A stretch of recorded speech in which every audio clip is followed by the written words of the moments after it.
Congregations in the Church of England have been dwindling and they're ageing. Why do you think that is? I think it's part of a trend that's been right across Europe, and in fact is now happening in North America as well. There's a million reasons why it is, but there's also very, very significant signs of growth, which we're beginning to see much more clearly in a number of areas, both in the urban areas and particularly London. Congregations in London in the Church of England are up by 70% over the last 20 years. And there are plenty of other examples as well. I've always been part of growing churches, and it's not that difficult.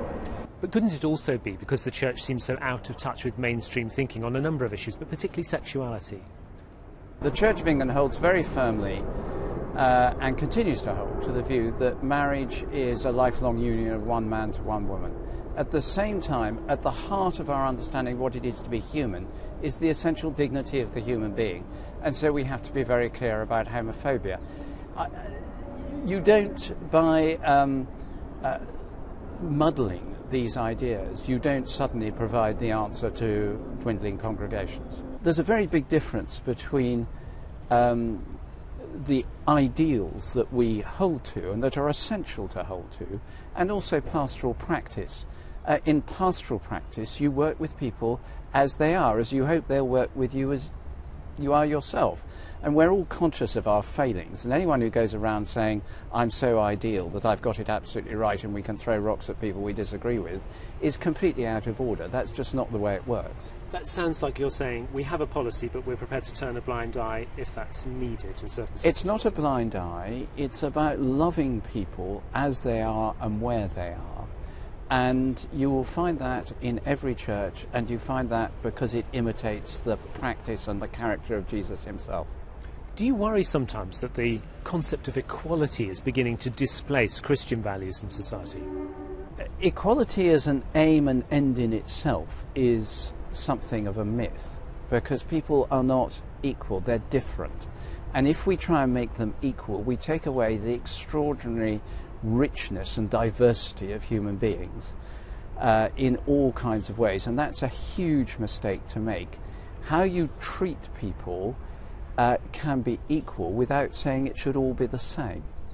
You're fiercely in favour of women bishops. There are people in the church who are fiercely against it.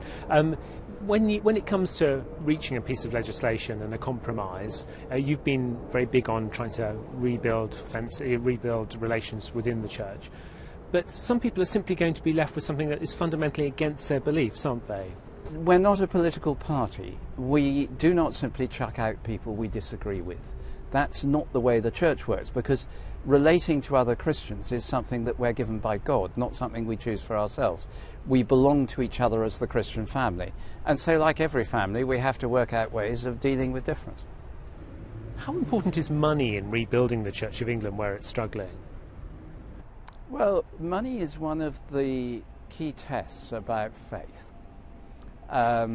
What you do with your money is always a theological statement. It's a statement about what you believe God thinks are the priorities. And getting that right is really important. Again, experience has shown that on the whole, where we're called to do things, somehow or another the money turns up. It doesn't always turn up when you want it or in as much as you want it. Then you have to rethink. But the church, the most extraordinary thing about the church is 16,000 parishes, 1.25 million people regularly in church, 500,000 of them deeply involved in their communities for nothing. In the Christians across the country, 22 million hours of voluntary work a month.